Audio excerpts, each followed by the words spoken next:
बिस्मिल्लाहिर्रहमानिर्रहीम। अज़ीज़ तलबा व तालिबात, अस्सलामु अलैकुम वरहमतुल्लाहि वबरकातुहू। मैं हूँ प्रोफेसर खालिद महमूद ताहिर और आप देख रहे हैं doctor Khalid Mahmood YouTube channel. आज की वीडियो हमारे सेकंड ईयर के तलबा व तालिबात के लिए है इमदादी अफ़आल के हवाले से। जैसे कि आप जानते हैं कि आपका सवाल नंबर 1 जो मारूज़ी का सवाल है उसमें 5 नंबर का एक पोर्शन आता है, सवाल आता है। इमदादी अफ़आल के जुमले बने होते हैं और उसमें से जानकारी हासिल करनी होती है, शनाख्त करनी होती है कि वो कौन सा जुमला है जो कि उसूल व ज़वाबित के तहत दुरुस्त है। तो अज़ीज़ तलबा व तालिबात, आज हम इसके बारे में बातचीत करेंगे कि मसादर का बतौर इमदादी अफ़आल जुमलों में इस्तेमाल और किस तरह हमें मालूम होगा कि कौन सा जुमला दुरुस्त है और कौन सा जुमला गलत है। तो सबसे पहले हम देखेंगे कि मस्दर होता क्या है।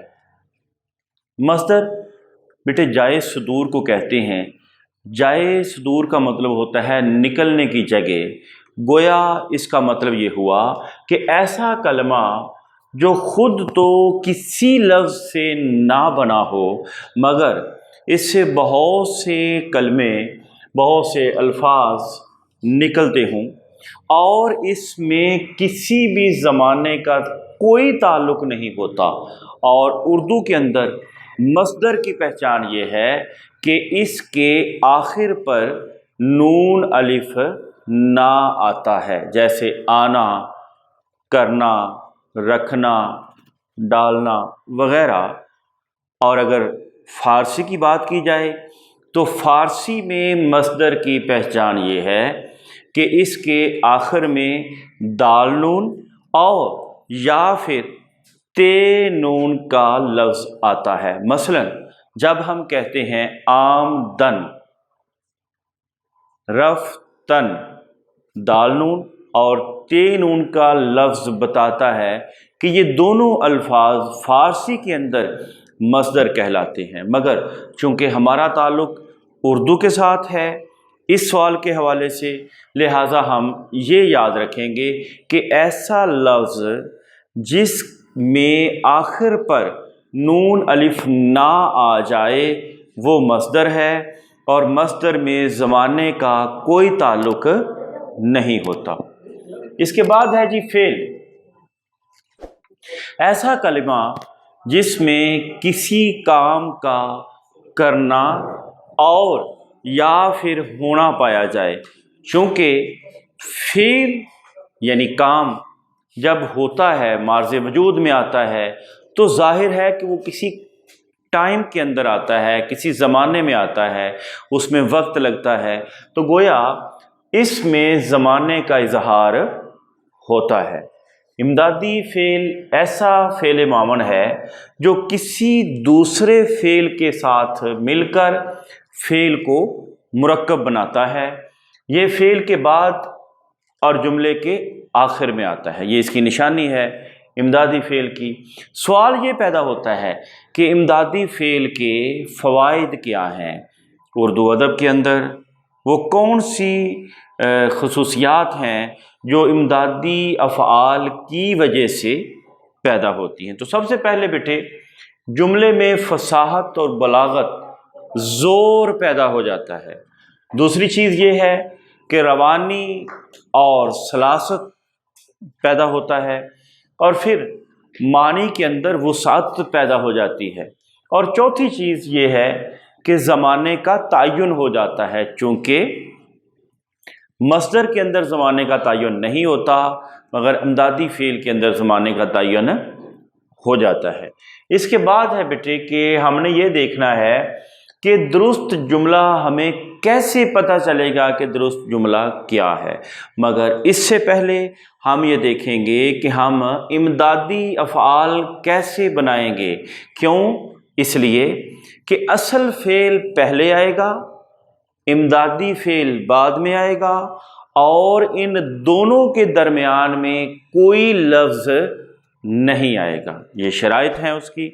तो सबसे पहले आना, फ़र्ज़ कर लें हम आना मस्दर से امدادی افعال بناتے ہیں، آؤ، آئے، آئیے، آئیں، آیا وغیرہ وغیرہ جتنے بھی بن سکتے ہیں۔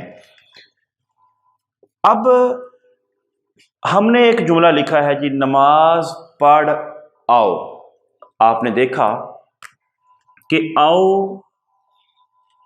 امدادی فعل میں سے ہے، جملے کے آخر میں ہے، اور اس کے بالکل ساتھ آپ دیکھ رہے ہیں اصل فعل پڑھنا سے پڑھ، نماز پڑھ آؤ، یعنی اصل فعل پہلے آیا ہے، امدادی فعل بعد میں آیا ہے۔ اور اس کی 95% پہچان یہ ہے کہ جب آپ امدادی افعال بنا لیں تو یہ چیز جب شرائط پوری ہو جائیں کہ وہ جملے کے آخر میں ہو، اصل فعل کے بعد میں آئے، کیونکہ اصل فعل پہلے آئے گا، امدادی فعل نے بعد میں آنا ہے، جب یہ شرائط پوری ہو جائیں تو 95% ایسا ہوتا ہے، ایک کلیہ کہہ لیں اس کو، یا یاد رکھنے کے لیے شناخت کہہ لیں، کہ آپ نے اس لفظ یعنی امدادی فعل سے پہلے یہ والا جو لفظ ہے اس کے ساتھ اگر آپ نون الف نہ لگائیں تو وہ بامانی لفظ بن جائے، تو اس کا یہ مطلب ہے کہ یہ جملہ درست ہے۔ مثال کے طور پہ میں لکھتا ہوں جی، تم سکول آؤ۔ آپ نے دیکھا کہ آؤ آ گیا ہے، مگر آؤ کے فوراً بعد پیچھے جو لفظ ہے سکول، اس کے ساتھ اگر ہم نون الف نہ لگائیں تو یہ بن جائے گا جی سکول نہ، جو کہ بامانی لفظ نہیں ہے۔ اس کا یہ مطلب ہے کہ یہ جملہ غلط ہے اور یہ جملہ درست ہے۔ مزید اس آسان کلیے کے بعد یہ 95% کام کرے گا انشاءاللہ عز و جل۔